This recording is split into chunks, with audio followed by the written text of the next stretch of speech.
We posted a video recently on lane assist and I was absolutely blown away. We had over 300 comments about lane assist and most of them were rather negative. And we've done polls on this channel and I've read your feedback, I've read your comments, and the general mood is that smart drivers do not want smart cars. Smart drivers actually want dumb cars. A lot of the technology that is being fitted to the modern car is just becoming a source of frustration, and many drivers actually feel that a lot of this technology is positively dangerous. There's cars coming out now that have main screens that replace a lot of the knobs and switches that we used to have on older cars. It makes doing simple tasks such as just changing the air conditioning or selecting a radio station much more dangerous, because it requires much more attention from the driver as he switches to these systems. Cars are becoming almost impossible to crash. In this video we're going to look specifically at the advanced driver assistance systems and the pluses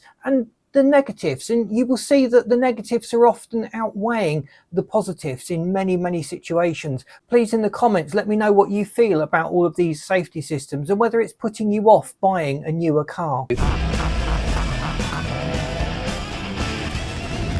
I've looked at lots of the feedback online, both from the safety reports and also from end users, and I would really love your comments on these systems. Do you have these systems on your car? Do you find them a real pain? Do you turn them off? Or have they saved your skin on a number of occasions? First up, let's just define these emergency driver assist systems and what they're actually doing. And it will vary a little bit from manufacturer to manufacturer, but cars are now equipped with cameras, radar sensors, proximity detectors. They're handy when parking, and this is just a logical evolution of that. The car is now monitoring the space in front of the car and behind the car, depending on which direction you're traveling in, and if it detects a potential obstacle, it will automatically apply the brakes and stop the car, and that reaction time is far more quick than a driver. Now, safety reports show that this has up to a 50% reduction in rear end collisions, but there is a bit of a downside. It has potentially caused problems for some drivers, and feedback that I've had from some drivers with these systems, they really hate it. And we're just going to analyze why that is, why drivers are hating these systems, and whether it's the driver or the car or a little bit of both. Many accidents are just caused by driver error, inattention generally, and people tend to brake too late or they don't brake hard enough. So these systems are designed really as a fail-safe. Now, many of these systems in cars will actually learn as you go. So when you first get the car, they're rather sensitive and really annoying, but as they adjust to your driving style, they refine themselves, and there's also software updates that are pushed out when your car goes back to the dealership for an update. These systems are always being refined and perfected over time. They're still not perfect, they can't be. Many drivers have actually praised these systems for literally saving their car from a really serious accident, braking in a situation they hadn't even noticed. Maybe they were distracted, it prevented them drifting out of their lane, that sort of thing. And there's a lot of really positive feedback from drivers with these systems. But conversely, a lot of drivers don't like these systems. For example, one driver I spoke to recently was always complaining that when he overtakes, he goes up behind the car in front and pulls out to overtake, but his car has started braking, making the overtaking maneuver very tricky and very difficult. Other drivers have reported a problem when they're turning right at speed. The car seems to think you're wanting to veer off the road into the corner rather than turn into the road, and they applied the brakes, and that has caused a few rear end collisions at low speed. Now, you can say that that's really the fault of the driver behind. They should always leave enough space, but it is unexpected when a car suddenly stops. You've just started moving into the turn and then the car suddenly goes into a full-on emergency stop, and that is going to catch out a lot of drivers, particularly with the driving standard around here. A lot of drivers do not leave sufficient gap and sufficient distance. I would say then that is a downside. These systems are often too sensitive. In some cases you can turn the assistance down, but in many situations you're not turning the actual assistance down, you're just making the warnings come up later and later, and it generally gives you a bit more time to just do your own thing before the car starts indicating there is a problem. And if you're an advanced driver with good reflexes, you may prefer that. You may find it a bit of a distraction when you're getting all these early warnings of a situation you've already spotted and you've already adjusted to. Going back to my friend there that was having problems overtaking, what he was actually doing was coming up much too fast on the car behind, leaving insufficient braking distance. And that really is a dangerous maneuver. And I think when you analyse the complaints a lot of drivers make about these driver assistance systems, it's because the driver wants to do something dangerous. They've built up bad habits.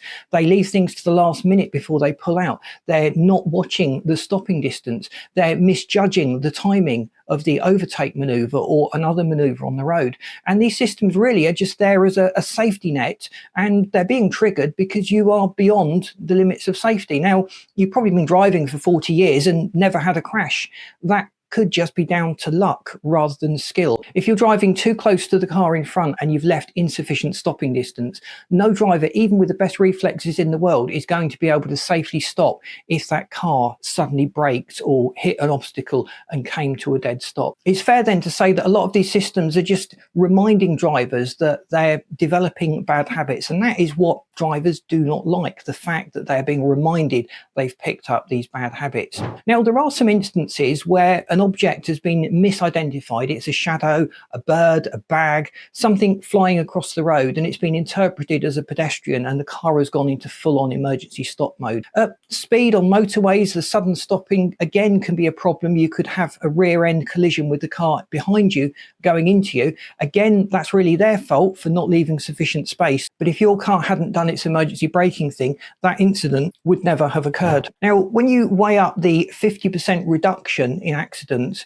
with the occasional false positive, most drivers are actually favouring these systems when they've got used to it. When you first get into a car with it, it's disconcerting. Now, one of the things that really winds me up is the lane assist. On a motorway, I can see the point of it, but in our country roads, you do not want to be driving on the left-hand side. That is generally where the potholes and the obstacles and the problems are. And you will, when it's safe to do so, just move out and use a little more of the centre of the road, and you'll be constantly fighting against these lane assistance systems if you have it switched on. Let me know if your lane assist is a little more intelligent and does allow you to make adjustment for the potholes, or whether it's always trying to push you into the potholes and the drains and the edge of the road because that is your side of the road. Some of these country lanes are just too narrow to do that. If you see a car coming the other way, you just have to stop, pull in and allow the other car to pass, or wait for a passing place and just time it so that you both go through that passing place at the same time. The systems are improving. The early systems had lots of false positives. They generated a lot of bad press and a lot of drivers are really anti them. The newer systems are much more refined and they're continuing to refine them. There is such a pool of data showing that this is a safety system and it's preventing a lot of deaths and a lot of accidents. It's unlikely it's ever going to be removed from cars, and it's unlikely you are going to have a permanent switch where we can just turn it off in a car. In most cases, it can be turned off. Some cars, you just have to turn off all the traction control, the traction assistance.